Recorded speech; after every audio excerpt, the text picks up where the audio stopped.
You know how some cheesecakes needs a water bath, lots of prayers and luck? Well, guess what? This one doesn't. No water bath, no cracks, and still the creamiest New York cheesecake that you will ever make.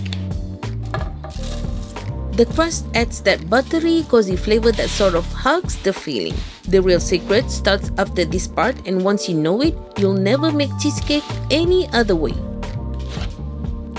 Okay, first secret. Everything has to be at room temperature. That's what gives you a smooth batter.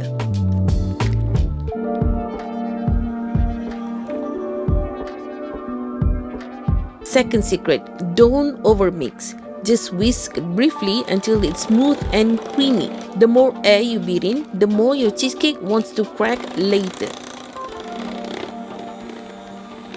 Here's one more little thing that most people skip. Whisk the eggs separately first and whisk them slowly. It helps them blend in easier, so we don't need to mix too long once they're in. And when you add them, fold slowly. The goal isn't to make it fluffy, it's just to combine everything together. And now it's time for baking. This is where everyone tells you to use a water bath, but here's the real secret. Low temperature. We bake it at 265 Fahrenheit, nice and slow. That's what keeps it creamy inside and stops the top from cracking. The cheesecake sets gently, almost like custard. You don't need steam or foil or anything fancy. When it's done, the edges should look set, but the center still wobbles like soft jello. That's exactly what we want before adding our sour cream topping. The sour cream topping is totally optional, but we love adding it because it gives that smooth, classic look and a tiny bit of tang to balance all the richness. Pop it back in the oven for another few minutes and that's it.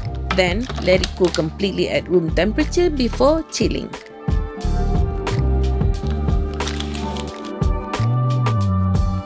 This is why we love this method. No water bath, no guessing, and it comes out creamy every single time.